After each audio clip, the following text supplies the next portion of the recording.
Guys, yung lola ko nagpakuha ng dahon ng niyog sa aming pinatubong niyog. Yan. Medyo na rin matanda na. Kaya kumuha kami ng dahon.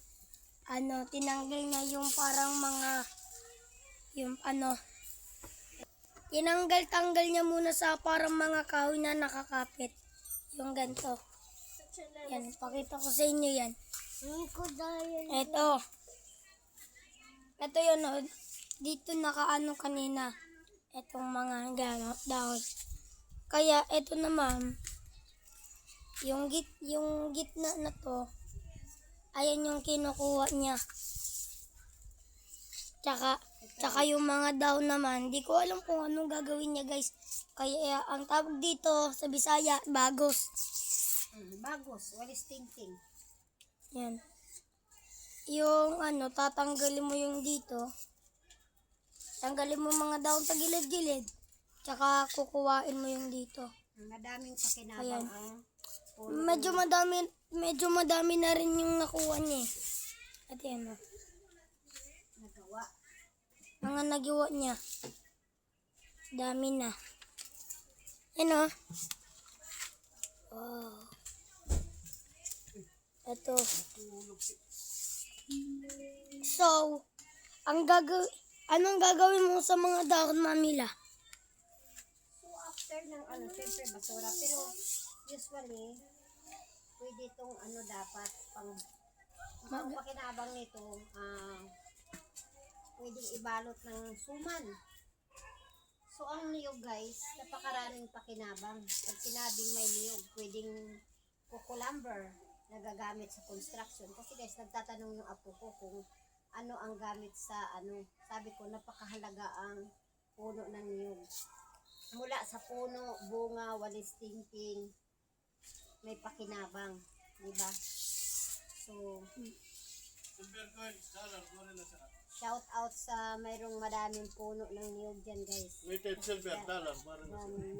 So, yung mga dahon na nakuha, yung mga ganito, ginagawa daw tong bola dati nung kabataan.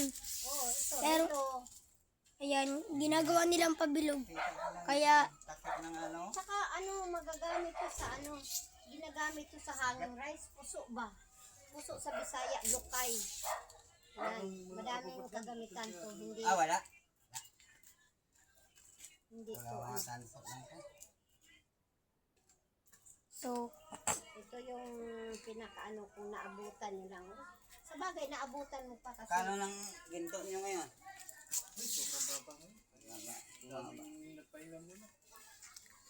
so nagpaturo ako sa lola ko guys kung anong ibig sabihin ng ginagawa niya. Ang tawag dito pala bagos. Bagos. Sa Bisaya, bagos. Bagos to. Walis tingting. Lang. Kaya mamaya itatry kong gawin tong bola. Ang ganito. Uy! Ito. Magpapagawa ko kay lola ko ng bola. Para di na tayo bili-bili ng bola sa may dyan sa tindahan. Mahal eh. Mahal ba? Kapag bibili ka ng bola sa TikTok, mga tag 250, 600. Gagawa na lang tayo ng DIY. DIY. DIY ball. Kaya pwede naman din tong sindi parang may pangluto ka. Dami ng to gamit. Madami itong gamit. Ang Guys. Ito. Parang ginagamit din to sa ati-atihan. Diba? ginagawa sa mga pistahan, Sa pag may pista. kasalan, dahon ng niyog. Isang simbolo to ng matibay, guys. Na especially pag may kasalan, talagang ang Ito talaga gamit nila. pinapaikot nila ng niyog. Tsaka dati din, Palapa ng niyog. tsaka dati din pala ginagawa tong belt nung kabataan. So, yun lang guys for today's video dahil ang kulit talaga ng aking apo. Ayan. Makukulit talaga siya kasi gusto lang nilang tuklasin kung ano yung ginagawa ko. So, ini-explain ko naman. So, yun lang guys. Bye-bye. And thank you for God bless watching. and everyone. Bye.